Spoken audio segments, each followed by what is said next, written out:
धर्म के मार्ग पर चलने के लिए या धर्म के लक्षणों में ईश्वर को मानना अनिवार्य शर्त नहीं है। यह बात ध्यान में रख लेना। धर्म को मानना, ईश्वर को मानना धर्म के लिए अनिवार्य शर्त नहीं है। धर्म के मार्ग में ईश्वर को मानने से धर्म का जो मार्ग है वो सुगम हो जाता है, ये अवश्य है। क्योंकि जो ये व्यक्ति जान लेता है ईश्वर सब जगह है, वो जहां भी हम पाप कर्म करते हैं या धर्म कार्य करते हैं वो हमें सब जगह साक्षी भाव से देख रहा है, तो हम पाप कर्मों से बच जाते हैं और अच्छे मार्ग की ओर चल पड़ते हैं। ईशोपनिषद यजुर्वेद का उपनिषद है, अंतिम अध्याय, उसमें यही कहा गया है कि परमपिता परमात्मा को सब जगह व्यापक मानते हुए अपने कर्मों का निर्वहन करो, अपने कर्तव्यों को करो, तो जीवन में कभी भी दुख नहीं उठाना पड़ेगा। ईशावास्यम इदम सर्वम यत् किंचित जगत्याम जगत। इस संसार में जो कुछ भी है वो सब ईश्वर से ढका हुआ है, उन सब स्थानों में ईश्वर है।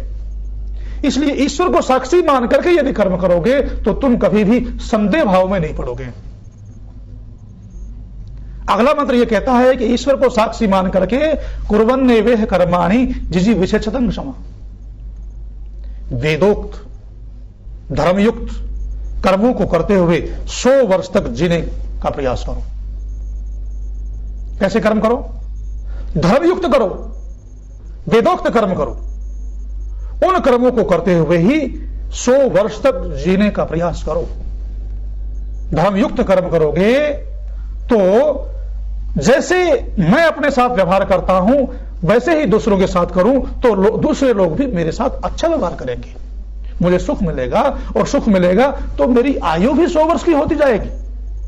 क्योंकि सब दृष्टियों से, चाहे प्राकृतिक पदार्थों में संतुलन करने की दृष्टि हो, चाहे अन्य जड़ पदार्थों में संतुलन करने की दृष्टि हो, चाहे प्राणियों के प्रति, मनुष्यों के प्रति मित्र की भावना की दृष्टि हो, सब दृष्टियों में धर्म का हम पालन करेंगे तो उस धर्म का पालन करने से हमें सुख मिलेगा। दुनिया के जितने भी आज तक वेद से लेकर के धर्म ग्रंथ हुए हैं वो सब धर्मयुक्त कर्म करने का उपदेश देते हैं।